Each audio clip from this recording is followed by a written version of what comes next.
Never gonna give you up, gonna say goodbye. No, never gonna let you go, never gonna say goodbye. No, never gonna give you up, never gonna give you up, never gonna let you go. Hi guys! Welcome again and again to my YouTube channel. So today guys, kaya ako nag-vlog. Kasi share ko lang andito na ako sa hospital, 'di ba? O mag 1 month and 1 week na dito. Ngayon, kahit nandito ako sa hospital, sinusundan ako ng bayarin. So, ito po siya guys. So, mamaya na natin to buksan. So, share ko lang guys Alam mo guys, bakit dito ako nag-vlog? Kasi maganda ang area dito Sa loob pa rin to ng hospital. This area is only for the visitor. Yung may bisita ka na sobra-sobra. Dito mo siya dalhin. Dito kayo kakain. At hindi lang pwede, hindi lang siya sa visitor. Pwede ka rin naman kumain dito kaya nag-stay ka sa hospital. So, itong area na to, visiting area, like that. So, pakita ko sa inyo guys kung gaano siya kaganda. Tsaka, may social distancing din. But anyway guys, gusto ko rin ipaano sa inyo. We are safe here. Dito sa hospital na to. Malinis, tsaka sa lahat ng, di ba, ng lugar. Ngayon is hospital, di ba? And then, dito naman, safe naman dito sa Taiwan kasi. Pero, di pa rin pwede na lalabas ka na hindi ka magsuot ng mask. Kasi, may mga protocol din dito At, iba dito, pag hindi ka susunod, alam mo na kung anong mangyayari sa iyo. So, since na hindi ako Taiwanese, nagpunta lang ako dito para magtrabaho. So, dapat din tayong mag-follow. Sana ganyan sa Pinas. Diba marami nagsasabi na hindi totoo yung COVID. Advice ko lang, kahit nasa isip natin na hindi yan totoo, or gawa-gawa lang yan, di kang isip ba yan, or something like that.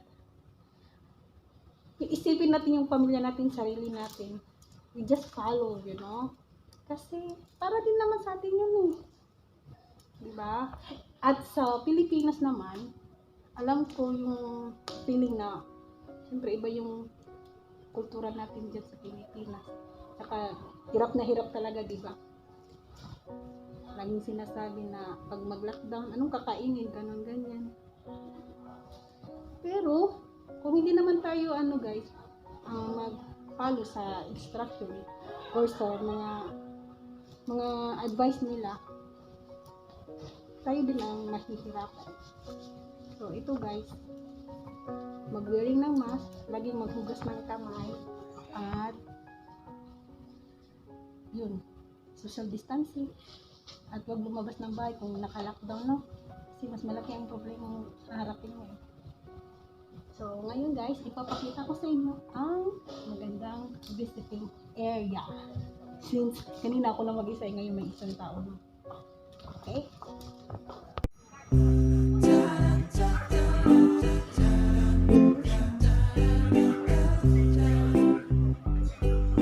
Ang ganda, so beautiful.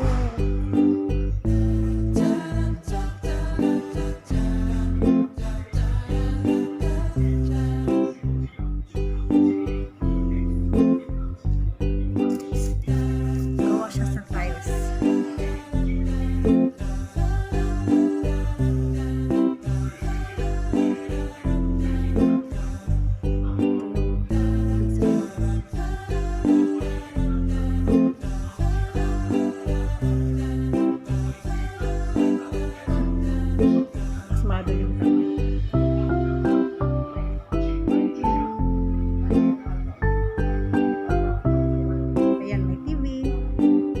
Social distancing. See? Ganda, di ba?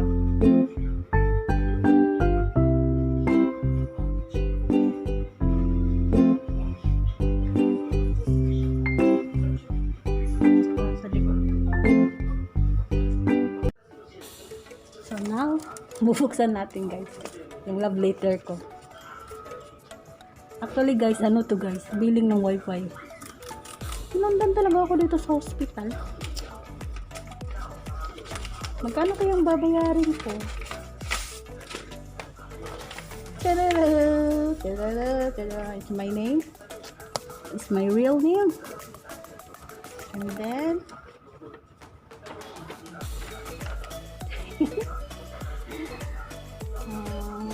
wala, laki naman ng ano ko. I already paid. Tingnan nyo guys.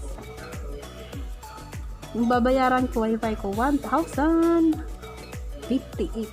Actually nabayaran ko na to. But ngayon hindi nila niles yung last month na payment. I already paid the January.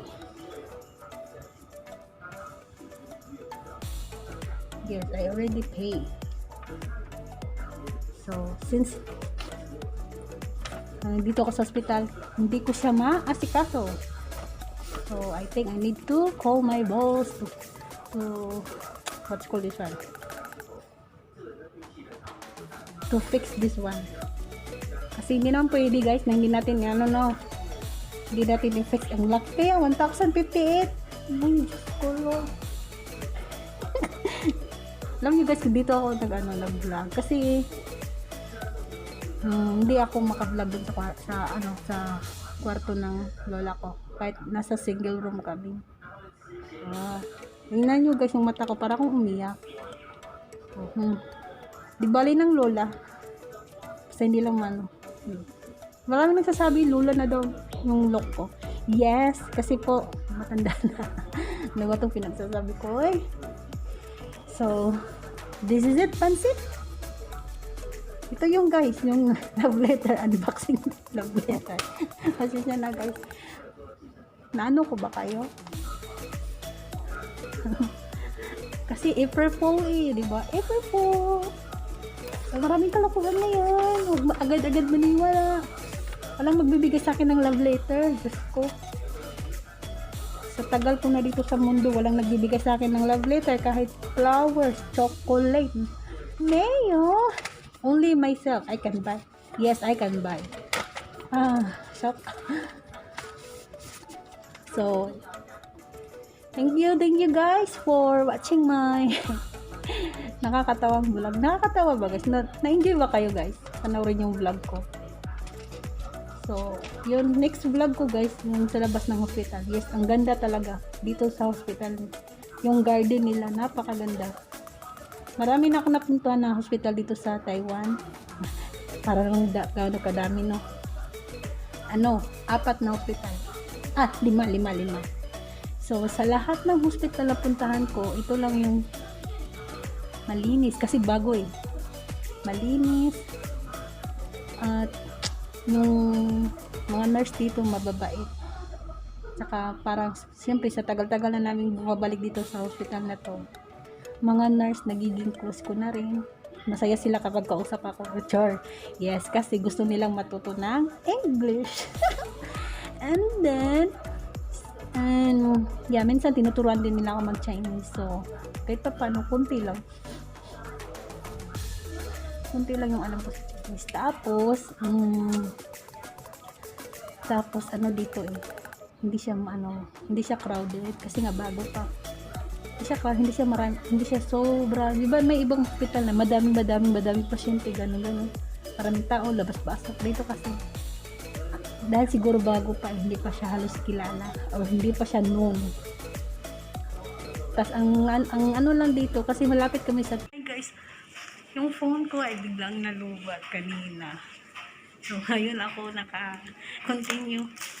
So, sana guys, nag-enjoy kayo panoorin ako. And please, subscribe my channel. Thank you. God bless. Mwah!